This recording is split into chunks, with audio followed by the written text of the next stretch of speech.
NKS ಟಿವಿ4 ಹಿನ್ನೆಲೆ ರಾಯಚೂರು ಆಯುಕ್ತ ಗಜಾನನ ಭೇಟಿ. ಹೌದು, ಶಾಸಕ ಬಸನಗೌಡ ದದ್ದಲ್ ಕ್ಷೇತ್ರದ ಅಭಿವೃದ್ಧಿ ಎಂದು ವರದಿ ಪ್ರಸಾರವನ್ನ ಮಾಡಲಾಗಿತ್ತು. ಡಿಸೆಂಬರ್ 10ರಂದು ಸುದ್ದಿ ಪ್ರಸಾರವನ್ನ ನಮ್ಮ ಎನ್ಕೆಎಸ್ ಟಿವಿ4 ವಾಹಿನಿಯಲ್ಲಿ ಮಾಡಲಾಗಿತ್ತು.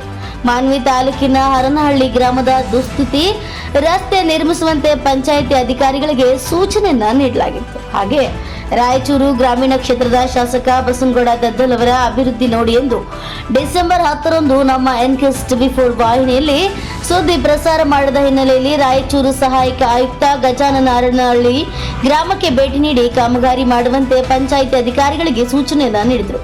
ಮಾನ್ವಿ ತಾಲೂಕಿನ ಹರನಹಳ್ಳಿ ಗ್ರಾಮದ ಜನರು ದುರ್ನಾಥದಲ್ಲಿ ಶಾಲೆ ಮಕ್ಕಳು ಓಡಾಡಲಿಕ್ಕೆ ಸರಿಯಾಗಿ ಸೌಲಭ್ಯ ಇಲ್ಲದೆ ಜೀವನ ಕಳೆದಿದ್ದಾರೆ. ಶಾಸಕ ಬಸನಗೌಡ ದದ್ದಲ್, ನಿಮ್ಮ ಅಭಿವೃದ್ಧಿ ಇದೆನಾ? ನಿಮಗೆ ಮತ ಹಾಕಿದ ಗ್ರಾಮೀಣ ಭಾಗವನ್ನು ಅಭಿವೃದ್ಧಿ ಮಾಡೋಕೆ ಕಾಳಜಿ ಇಲ್ಲವೇ ಎಂದು ವರದಿ ಮಾಡಿದ ಹಿನ್ನೆಲೆಯಲ್ಲಿ ರಾಯಚೂರು ಸಹಾಯಕ ಆಯುಕ್ತ ಗಜಾನನ ಭೇಟಿ ನೀಡಿ ಜನರ ಸಮಸ್ಯೆಗಳನ್ನು ಆಲಿಸಿದ್ದಾರೆ. ಸುದ್ದಿ ಮಾಡಿದ ಹಿನ್ನೆಲೆಯಲ್ಲಿ ಎನ್ಕೆಎಸ್ ಟಿವಿ4 ತಂಡಕ್ಕೆ ಗ್ರಾಮದ ಜನರು ಧನ್ಯವಾದಗಳನ್ನು ತಿಳಿಸಿದ್ದಾರೆ. ಎಂಡಿ ಗೌಸ್, ಎನ್ಕೆಎಸ್ ಟಿವಿ4 ರಾಯಚೂರು.